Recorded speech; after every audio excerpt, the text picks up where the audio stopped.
बार करूं वंदना सतगुरु चरनी माही। मंगत सतगुरु भेंट से फिर गर्भ नहीं आई। बार बार करूं वंदना सतगुरु चरनी माही। मंगत सतगुरु वेश से फिर गर्भ नहीं आई। ओम ब्रह्म सत्यम सर्वा।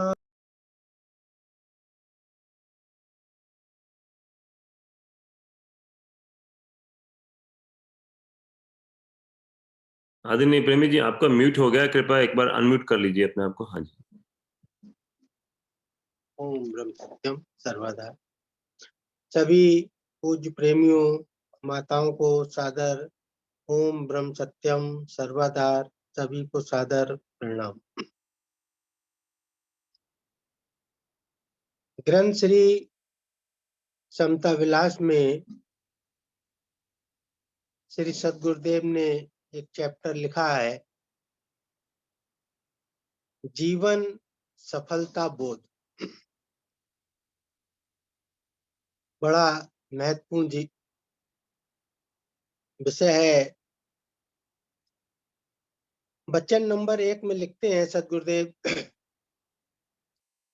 इस संसार में हर एक देहधारी जीव अपनी जीवन सफलता प्राप्ति की खातिर दिन रात कोशिश करता रहता है, मगर तमाम शारीरिक अवस्था व्यतीत करके आखिर पश्चाताप ही लेकर जाता है।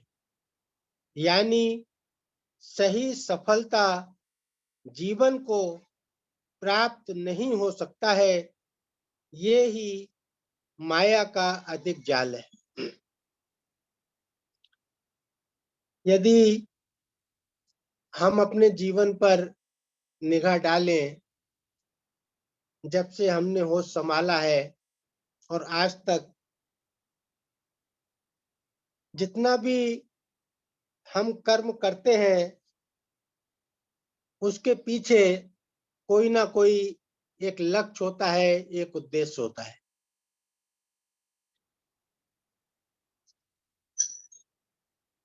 जब गुरुदेव कह रहे हैं कि इस संसार में हर एक देहधारी जीव अपनी जीवन सफलता प्राप्ति की खातिर दिन रात कोशिश करता रहता है। सारे कर्मों का यदि निचोड़ देखें तो किसी न किसी इच्छा को लेकर, किसी न किसी लक्ष्य को लेकर हम कर्म करते हैं। और कर्म के पीछे उद्देश्य होता है कि जिस इच्छा को लेकर मैं कार्य कर रहा हूं वो मेरा इच्छा पूर्ण हो जाए। जब वह उद्देश्य पूरा हो जाता है तो हम कहते हैं कि मुझको कर्म में सफलता प्राप्त हुई। सारा जीवन यही चक्र चलता रहता है। प्रतिदिन कितने कर्मों में हम, क्योंकि कर्म तो निरंतर हो रहे हैं, तो कितने कर्मों में सफलता प्राप्त होती है, कितने कर्म हमारी इच्छा के अनुरूप फल प्राप्त नहीं होता। इच्छा के अनुरूप फल प्राप्त हो जाता है, हम कहते हैं हम सफल हो गए। इच्छा के अनुरूप फल प्राप्त नहीं होता है तो हमको लगता है कि हमारा कर्म जो है असफल हो गया, जो वांछित फल हमको प्राप्त नहीं हुआ। सारा जीवन इसी सफलता और असफलता के बीच में हमारा व्यतीत हो जाता है। जाने जीवन में हम देखें कितने कर्मों में हमको सफलता प्राप्त हुई और कितने कर्मों में हमको असफलता प्राप्त हुई। इसी पेंडुलम में सारा जीवन खत्म हो जाता है। लेकिन क्या वास्तव में मनुष्य जीवन का यही उद्देश्य था कि हम जो रोज सफलता और असफलताओं के बीच में झूलते रहते हैं? एक बार कोई कार्य हुआ, सफलता प्राप्त हुई, बड़े खुश हो गए, लेकिन थोड़ी देर में असफलता प्राप्त हुई, दुखी हो गए। मतलब जो सफलता प्राप्त होती है वो भी ऐसा लगता है बड़ी क्षणिक। आज व्यापार किया हमने, दुकान खोली, आज दिन भर की अच्छी सेल हो गई हमारी, शाम को आए तो ऐसा लगता है कि आज बड़ा अच्छा दिन गया, आज मैंने बड़ी सफलता प्राप्त की। कल क्या होता है, किसी भी कारणवश जो पिछला रिजल्ट था वो नहीं आ पाया, अधिक बिक्री नहीं हुई, अधिक लाभ प्राप्त नहीं हुआ, तो हम महसूस करते हैं कि आज सफलता प्राप्त नहीं हुई। तो क्या सारे जीवन का निचोड़ इसी प्रकार चलता रहता है? आज सफल हो गए, कल असफल हो गए, आज सफल हो गए, कल असफल हो गए, क्या इसका फल प्राप्त हुआ?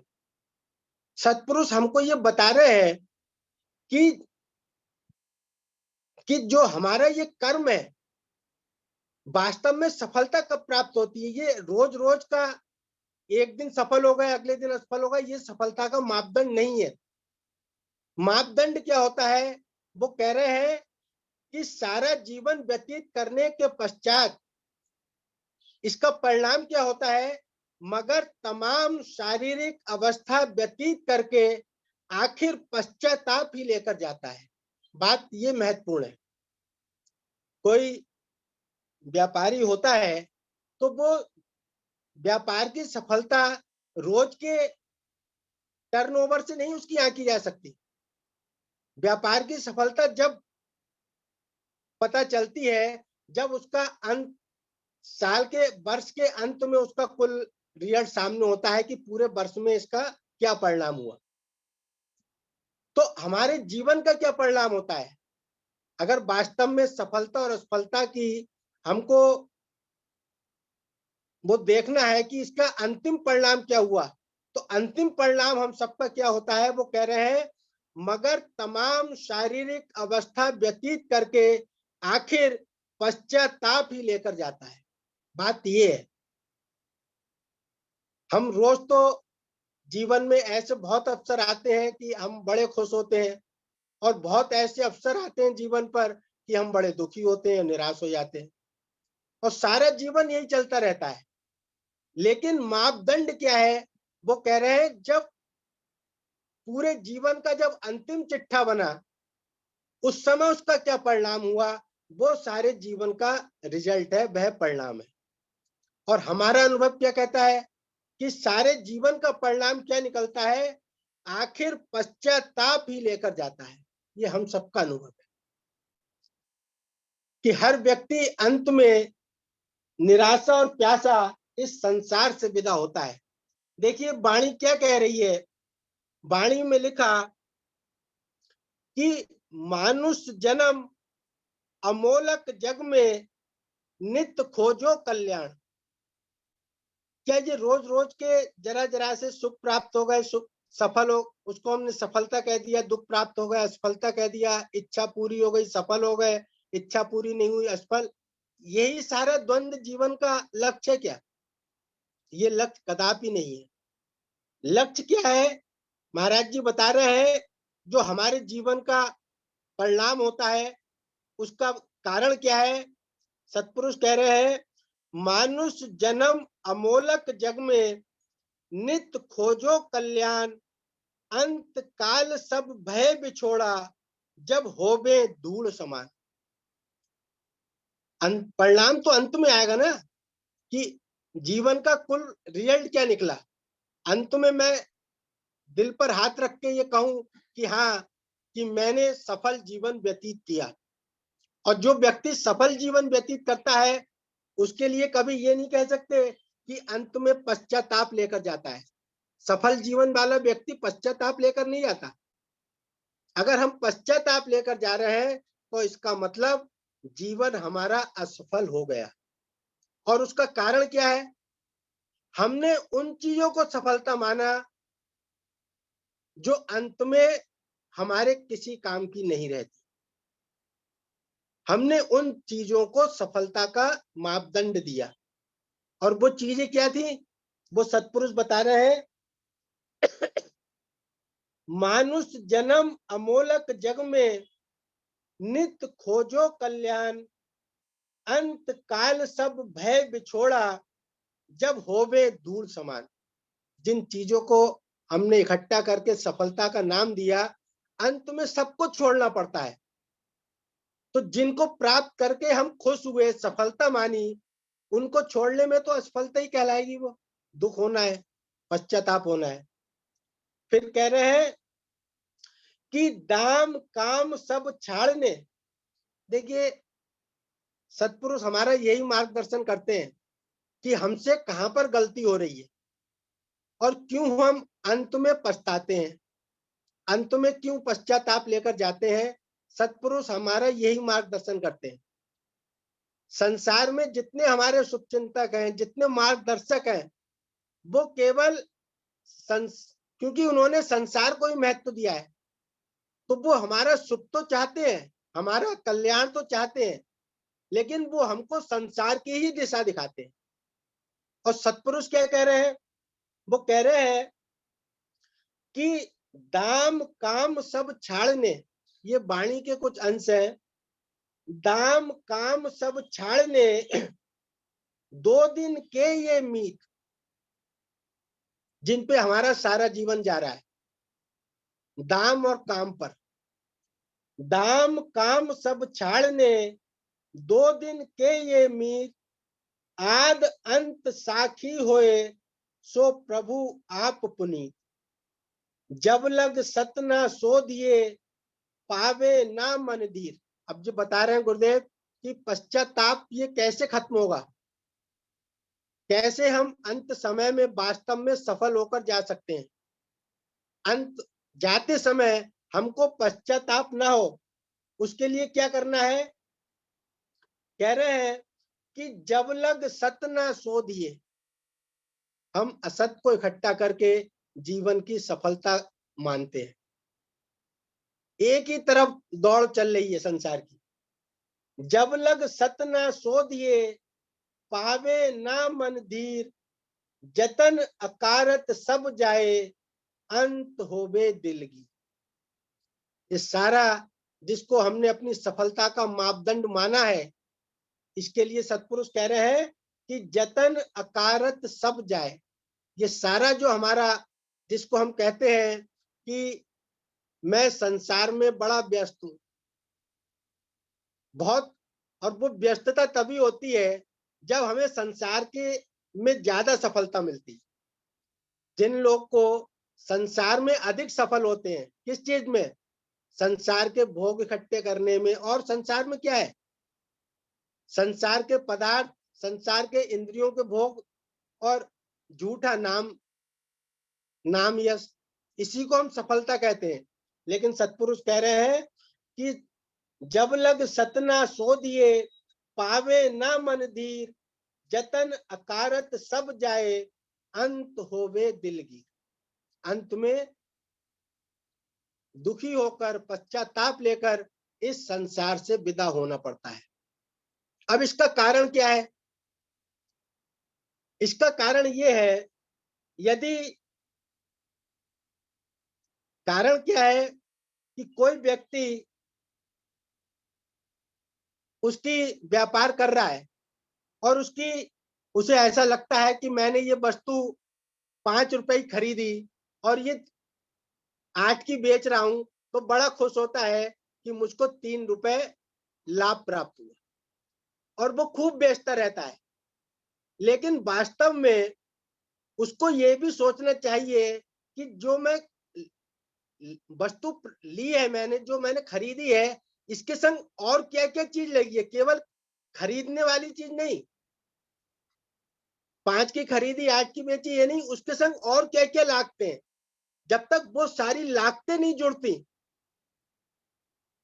और उसके बाद जब वो उसके ऊपर उसके ऊपर नफा लेता है तो वो वास्तव में नफा कहलाता है। उसकी जो लागतें भी तो देखो, उस 5 रुपए के संग लागतें कितनी आई, अब उसके संग लागतें तो आ गई 5 रुपए की, और हम उसको देख रहे हैं केवल 5 रुपए की खरीदी और 8 रुपए की बेच दी। तो ये कहां पर नुकसान है? हम संसार की वस्तुएं तो प्राप्त करते हैं, लेकिन ये देखें इसके बदले हमसे क्या जा रहा है। तो वो हमको सत्पुरुष बता रहे हैं कि तुम जिनको संसार की सफलता कह रहे हो, जरा उस पर विचार तो करो। इस सफलता के पीछे जो तुम्हारा जा रहा है वो क्या चीज है? तो सत्पुरुष हमको बता रहे हैं क्या चीज जा रही है। पूंजी देह की श्वास है। इस पर हमारा ध्यान नहीं जाता। संग में क्या जा रहा है? संसार आता हुआ तो दिखा कि मैंने साल में इतने विषय भोग प्राप्त किए, इतनी दौलत इकट्ठी की, लेकिन गया क्या? वो सत्पुरुष बता रहे हैं पूंजी देह की श्वास है। हमारी श्वास चली गई। साल भर में लेखा जोखा जो करा, बैलेंस शीट बनाई, उसमें देखा 10 लाख रुपए प्राप्त हुए, लेकिन ये नहीं देखा कि जीवन का 1 साल खत्म हो गया। 1 साल व्यतीत हो गया जीवन का, जिसकी कभी भरपाई नहीं हो सकती संसार की कितनी दौलत से। तो सारा जीवन हमने जो वास्तव में हमारी पूंजी थी, क्या कोई व्यक्ति ये कहेगा कि केवल रुपया जो आ रहा है वो दिख रहा है और उसके बदले जो हमने पूंजी व्यापार में लगाई वो सब खत्म हो गई, तो क्या कोई उसको भला कहेगा? भाई हमारा हाल है कि जीवन चला गया, संसार इकट्ठा हो गया, और एक दिन वो आया कि संसार के तो ढेर लग गए लेकिन जीवन शून्य हो गया। एक दिन वह आता है। अब बताइए, जब जीवन शून्य हो गया तो कौन व्यक्ति उस शरीर को कहेगा ये बड़ा अमीर शरीर पड़ा है, या ये बड़ा नाम वाला शरीर पड़ा है, या ये बड़ा गुणी शरीर पड़ा है? उस दिन ना कोई गुण रहा, ना कोई धन रहा, ना कोई नाम यश रहा। तो हमको ये देखना है कि संसार जो इकट्ठा हो रहा है उसके बदले क्या जा रहा है। तो सत्पुरुष बता रहे हैं कि पूंजी देह की श्वास है, छिन छिन रहो बन जाए, सिमरो साचे नाम को फिर समा ना पाए। ये है जीवन की सफलता का सूत्र। और ये जो जीवन जा रहा है, इसका केवल इसकी क्षतिपूर्ति, जो जीवन जा रहा है, इसकी संसार के किसी पदार्थ से क्षतिपूर्ति नहीं हो सकती। इस जीवन की क्षतिपूर्ति का केवल एक साधन है, एक वस्तु है, और सत्पुरुष कहते हैं वो है सत नाम की कमाई। इस मनुष्य जीवन का सफलता, सत्पुरुषों ने कहा, वो कह रहे हैं मानुष जन्म सफल होवे जब प्रभु दाता चिताए। देखिए साफ बात लिखी, मानुष जन्म सफल होवे जब प्रभु दाता चिताए, प्रभु के सिमरन कार ने ये दुर्लभ जीवन पाए। हमने सफलता केवल संसार के पदार्थों को, शरीर के सुख भोगों को, विषय भोगों को, केवल हमारी सफलता का यही मापदंड है। तो सत्पुरुष हमको बता रहे हैं, ये कह रहे हैं देखिए कि मानुष जन्म सफल होवे जब प्रभु दाता चिताए, प्रभु के सिमरन कार ने ये दुर्लभ जीवन पाए। सत्संग का यही लाभ है कि जिनको हमने जीवन की सफलता मान रखा है, वो एक दिन हमको उन सफलताएं कितनी इकट्ठी हो जाए, हमको एक दिन पछताना पड़ेगा। तो यही सत्पुरुष कह रहे हैं इस वचन के माध्यम से। कह रहे हैं इस संसार में हर एक देहधारी जीव अपने जीवन सफलता प्राप्ति की खातिर दिन रात कोशिश करता रहता है, मगर तमाम शारीरिक अवस्था व्यतीत करके आखिर पश्चाताप ही लेकर जाता है, यानी सही जीवन सफलता को प्राप्त नहीं हो सकता। जो चीज हमारे संग नहीं जानी है, वो चाहे एक छोटा ढेर हो या एक अनंत ढेर हो, कोई मतलब नहीं है हमसे उसका। एक शेर है, उसका भोजन है मांस, मांस भक्षण करता है। अब उसके सामने आप घास के अंबार लगा दीजिए, कितने अंबार लगा दीजिए, क्या उसका यूज है? यही हमारे जीवन का हाल है कि जिस चीज का हमारे लिए कोई यूज नहीं है, जो हमको छोड़कर जानी है, तो हम कितना उसको इकट्ठा कर लें, केवल अंत में पश्चाताप ही होगा कि मैंने अपना जीवन कहां पर गंवा दिया। आगे कहते हैं सत्पुरुष अगले वचन में, एक महाराज जी का गुरुदेव ने कहा में गुरुदेव ने लिखा है, एक बड़ी भारी कमी हम में से क्या होती है, वो कह रहे हैं जब तक बुद्धि शरीर की ममता में है तब तक ईश्वर का बोध नहीं हो सकता। जब तक बुद्धि शरीर की ममता में है तब तक ईश्वर का बोध नहीं हो सकता। सत्पुरुषों की वाणी और शास्त्रों को पढ़कर मानता है, मगर अंदर से न प्रीत है न प्रतीत। ये बड़ी भारी हमारे जीवन में कमी है। हम लोग ईश्वर की भक्ति की बहुत बात करते हैं, बहुत सत्संग की बात करते हैं, बहुत गुरु भक्ति की बात करते हैं, लेकिन बात महाराज जी क्या कह रहे हैं कि वाणी और शास्त्रों को पढ़कर मानता है, मगर अंदर से न प्रीत है न प्रतीत। मतलब जो विश्वास होना चाहिए, विश्वास कहां पर खड़ा रहता है हमारा सारा जीवन, वो महाराज जी अगले वचन में कह रहे हैं, जो मूल रोग है। मूल रोग क्या है, जो सत्पुरुष बता रहे हैं, वास्तव में जीव 5 भौतिक शरीर को धारण करके 5 ज्ञान इंद्रियों और 5 कर्म इंद्रियों के प्रिय रस भोगों में अधिक आसक्त होकर अपनी सही सफलता यानी निर्भय शांति को चाहता है। मूल रोग हम सबका ये है, बस आंख बंद करके एक ही दिशा चल रही है, क्या कि इस शरीर को अधिक से अधिक सुख भोग प्रदान कर दिए जाए, जितने मैक्सिमम। और संसार में हम देखें, हमारी बुद्धि आज यहीं पर खड़ी है कि हम जब किसी व्यक्ति को कहते हैं कि वो व्यक्ति बड़ा सफल है, तो उसका मापदंड क्या होता है कि उसके पास संसार का संग्रह अत्यधिक मात्रा में है, जिसके पास बड़ी कोठी, बड़ी संपत्तियां, बड़े बंगले, बड़ी गाड़ियां, बड़ा धन माल, ये सब चीजें, वो आज हम कहते हैं कि ये व्यक्ति सफल है।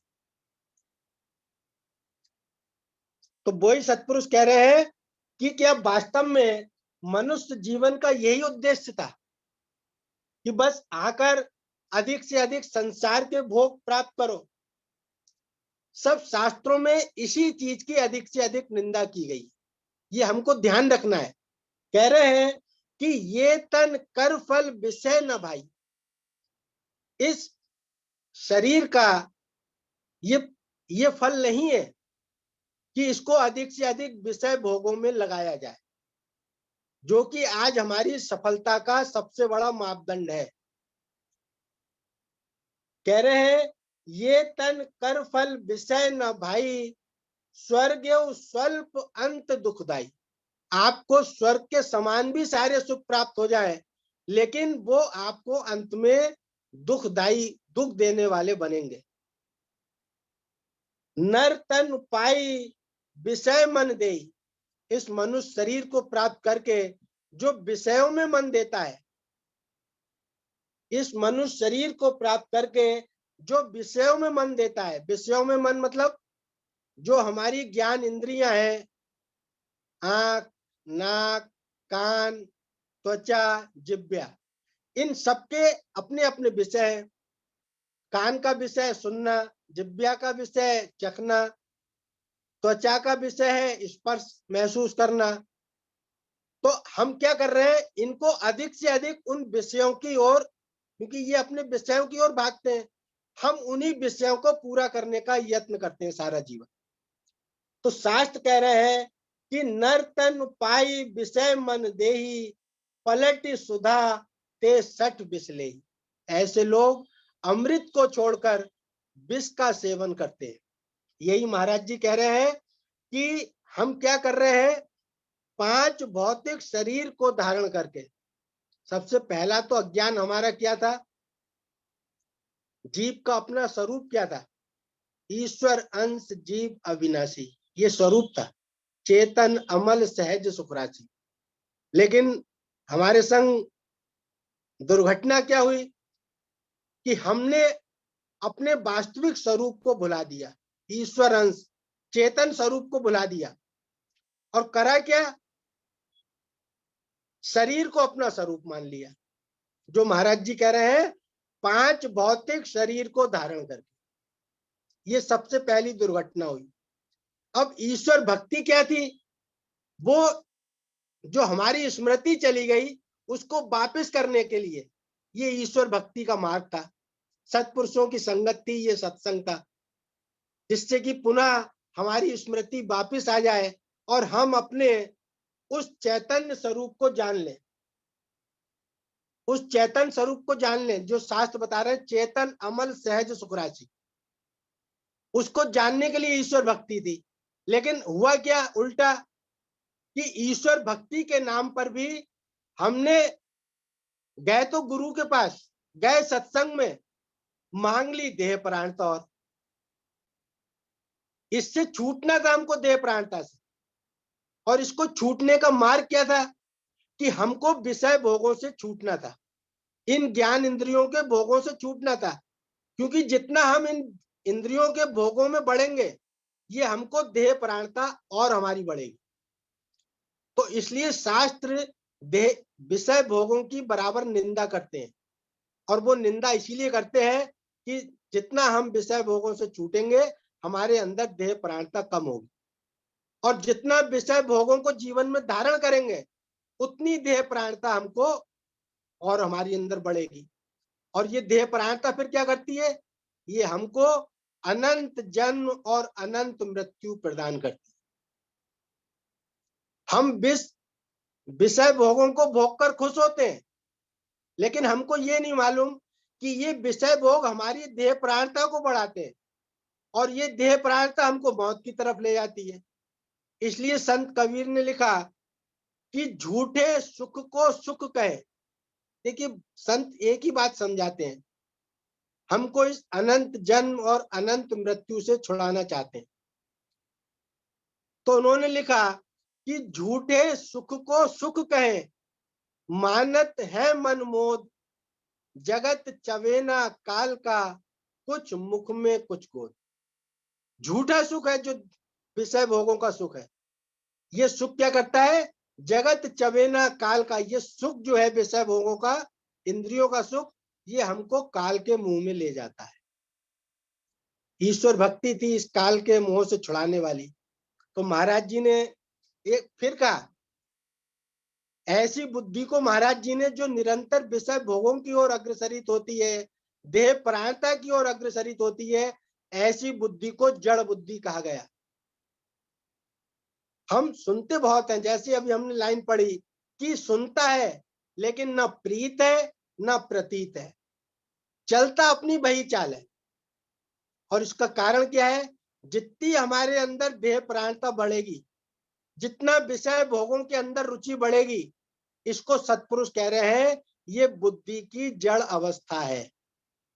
देखिए क्या कह रहे हैं महाराज जी, बुद्धि की जड़ और जागृत अवस्था को समझावे। देखिए क्या कह रहे हैं, लाल जी, जितनी बुद्धि जड़ होती है उतनी अहंकार वाली होती है, जितनी बुद्धि जड़ होती है उतना उस व्यक्ति के अंदर अहंकार होता है। अहंकार अर्थात मैं देह हूं, मेरा देखो कितना नाम है, मेरा कितना यश है।